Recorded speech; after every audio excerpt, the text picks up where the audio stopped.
Wow, can you believe this historical gemstone here in the middle of Setapak? I mean, I did not know, no idea at all that we had such an important landmark here in Setapak. Did you know, Eddie? Yeah.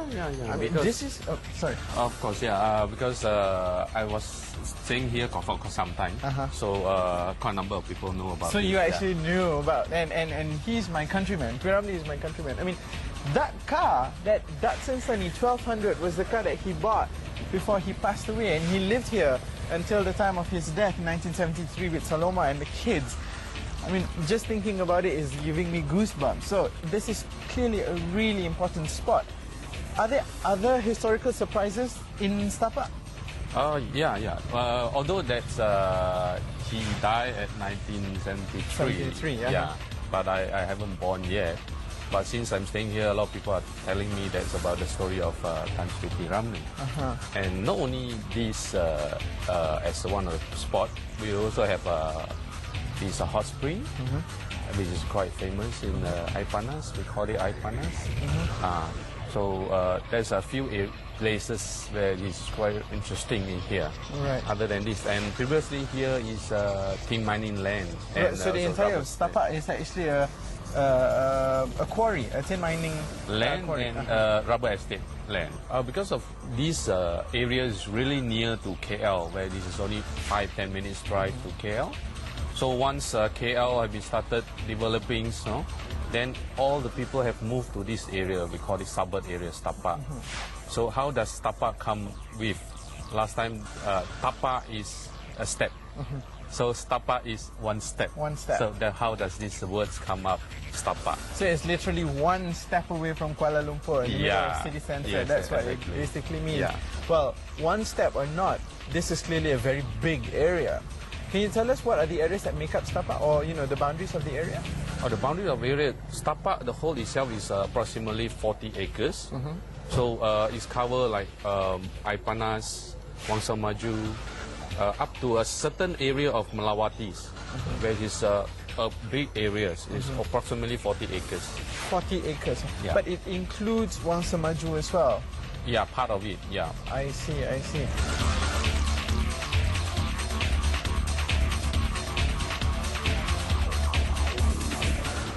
So, Edith, this is one of the areas that you mentioned earlier as falling under the Mukim of Setapak, yeah? Wangsa Melawati is under Mukim of Setapak. What about Wangsa Maju, the greater area in general? Oh yeah, the whole Wangsa Maju also is under Mukim Setapak. One is south of Wangsa Maju. Even Tawang Melawati is under Mukim Setapak. So out of that, it will be under Mukim Ampang and Gombak. Right, so we have Mukim Setapak, and next to it we have Gombak and Ampang. Yeah. Right. And are these the common type of residential properties that we have here? Terrace houses? Oh, terrace houses, we have quite numbers. Even Taman Sri Rampai, so there's terrace houses. There's a medium cost. There's a medium-high condo residential. Where you do have other residential is flat, condominiums. There's plenty here. The majority of residential properties here, what type are they? Oh, the majority is mostly flats. Because Wangsa Maju started with all the low-cost flat. So only several areas are residential, landed properties. We have landed properties and semi-Ds and bungalows. So hardly you can find many bungalows. It's just a handful. But there are certain pockets within the area itself. Now, seeing as to the type of properties here are mostly flats, like what you said. So, what's the average price of properties here for the different types of properties in Setapak in general? Okay, in Setapak in general, if I talk about residential, previously it was quite low because it started with low cost and medium cost. But even let's say talk about Taman Sri Rampai. Taman Sri Rampai is start with medium cost. They sell for about 90 to 100,000. But now, this is back then, yeah? Yeah. How long ago was this? Oh, that is easily 20 years ago. I see. Okay. But now you have picked up to 300,000. Oh wow, and that's still going quite up. a leap, yeah? Yeah.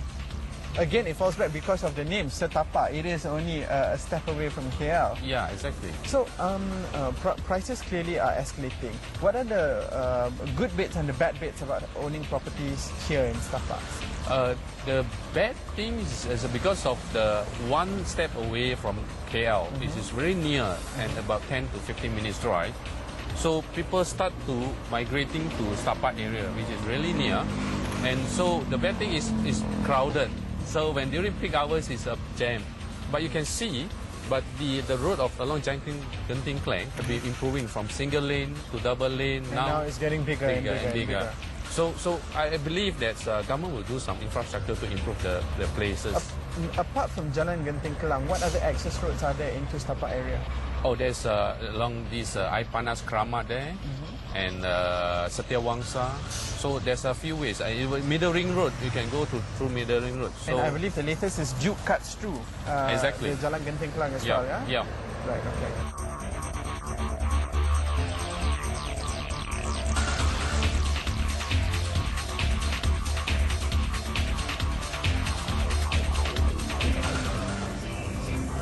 Right. When I lived in Setapak before, 10 years ago, none of this was here. Yeah. So how new is this? Oh, this is about 1 year, 1.5 years. So it's completed 1.5 years ago. And this is still considered an affordable commercial area. Right, I see. What's this area called? This is called Rampai Business Park. Right, I see. And I can see that you've got all the regular suspects. You've got, you know, our kopitiams.